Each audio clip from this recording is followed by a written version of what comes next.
It turns out drug dealers aren't just using Facebook Marketplace to sell their stuff, they're also using it to target children. Investigative reporter Michael Morrow reveals in his article this morning about how criminals are using code to sell all sorts of things, from drugs to weapons, and what's being described as like shopping on Temu. They've been using emojis, something police believe is a deliberate way to target kids. Joe Robertson is a parenting specialist and advocate for child protection. Joins us now. Joe, good morning. Good morning. Good to have you here. Are you surprised to see the detail in Michael's story? No, not at all. I mean, what we know now is that 35% of encounters that young people describe as illegal, harmful, R18 happen on social media platforms. So a third of the time, this is where they're experiencing it. And what exactly are they experiencing? Clearly there's access to all sorts of stuff, including guns in some cases, drugs.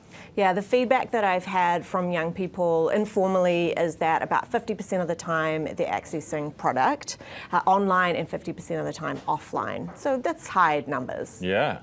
So what do you do about it? I mean, some people would say just ban them from the internet, Is that a reasonable response?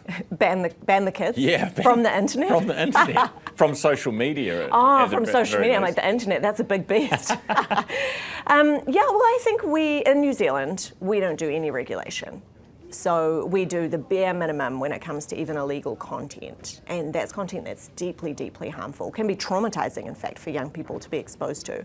So we do need at least something which says, hey, platforms, if you know that something harmful is occurring, you need to do something about that. We currently work within a voluntary system where we just hope that they're going to do the right thing. Is anyone actually listening? Like, even in states where they are, cracking down on your Facebooks, do they even listen? Are kids not getting the same access to the same stuff there anyway? We would need to collaborate with other countries. So if you collectively decide something and then you put it into place, that is much more effective. And you need to, create some liability. Like what? Like income. I know that some South America countries that they are actually saying 10% of your gross revenue is going to be the fine. So it's pretty hefty stuff. It's hefty. Yeah. But if for a small market like ours, the risk, I'm assuming, the risk is that you will scare these guys off and they'll just pull out of New Zealand altogether. That is the risk. However, we've found it to be inaccurate. We have spoken with the platforms themselves and said, New Zealand, we're a small market, will you just flee? And they've said, no, we're still committed, even if you put some measures in place. Would they not just pay, because they're worth oodles, these guys, would they not just pay the fines and actually who cares? It's cheaper to pay a fine every now and then than it is to fully staff an operation to check what's going on and to, make sure that no one is using this for illegal stuff.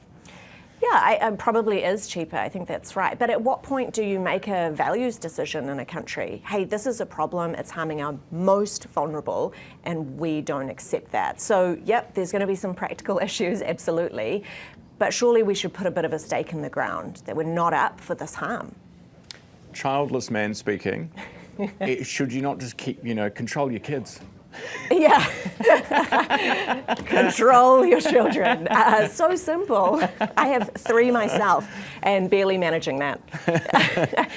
We leave all of this up to parents, and what we're doing then is we're creating a really inequitable outcome. So we're just saying parents who are informed and have capacity, yep, they can do that. But all those other kids who maybe have parents who lack some capacity, English is a second language, or they just are really struggling, oh, sorry, bad outcome for you. Yeah.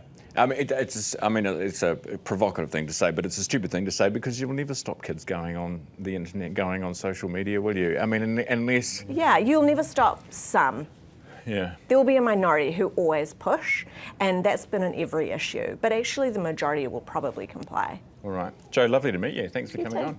You're welcome. That is Joe Robertson, a parenting specialist on the show this morning. You can catch Michael Morrow's story, nzherald.co.nz.